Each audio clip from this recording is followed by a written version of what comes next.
رسول الله زدي امید شفاعت درما شکر چې دای غوندي آقا رز د قیامت درما رسول الله. پتالو شریف ضلع نوشیرہ کی دا مدرسہ نوریہ غوثیہ افتتاحی تقریب منعقد شو. دی پروگرام مشر ملما پیر طریقت و رہبر شریعت حضرت مولانا نقیب اللہ سے ہو. پدی پروگرام کی دا علماء مشایخ سراسرا دا خوشہ علاقو خلقو پیولوی تعداد کی شرکت کرے ہو.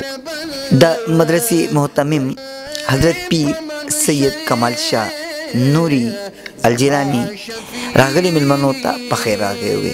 مقررینو حضرت پیر سید کمال شاہ نوری صاحب تا پا مدرسو شروع کولو باندے مبارک بادے ورکو او دا غی دا کوششونو استائنے ہوکا.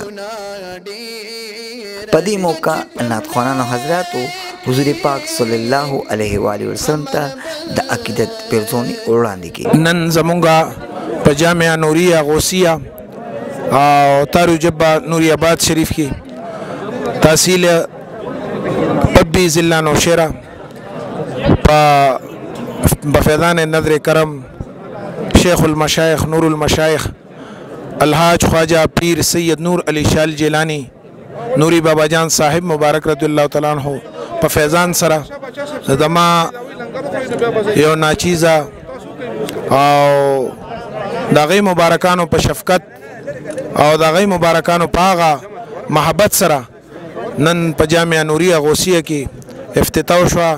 ټول تارو جبی شریف تا ولاکی تا دما دا طرفا ډیره ډیره مبارکی سمرا یاران دوستان چرالل او د جامعہ نوریہ غوثیہ کی مونږ سره او حاضریو کا زه د هغې ټولو مشکوریم او زه د خپل طرف نه او سید محمد کمال شاہ نوری الجیلانی دا ابن حضرت خواجہ پیر سید نور علی شاہ الجیلانی سے رضی اللہ تعالیٰ مبارک دا طرف ټولو مشکوریم د تارو جبی شریف د ټولو سالکانو ټولو محبینو یارانو دوستانو مؤمنانو مسلمان د کلی د بهر راتلونکي مشرانو کشرانو الله دې ټولو ته ډېر عزتونه برکتونه ورکړي. دا دوره دې پاتې د خیره سره نو که کم بچي داخلول غواړي په جامعه نوریه غوثیه تارو جبه نوری آباد شریف کې نو سار نه به تر 12 بجو پورې کلاس لګي بیا به د خیره سره 2 بجو نه پس کم بچي سکولونو کالجونو نه راځي بیا به هم کلاس لګي د خیره سره.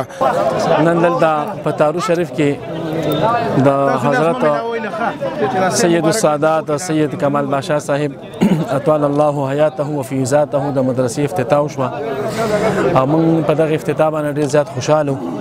الله رب العزت دې دوی ته نورم ترقي نصیب کړي او د دغه اهل تارونه زموږ دا درخواست دی چې دوی دلته خپل بچي راولېږي او په دغه مدرسه کې داخله والي. دلته انشاءالله د علم ظاهر سره سره د علم باطن هم هغه علوم چې د هغه زده کړه کېږي.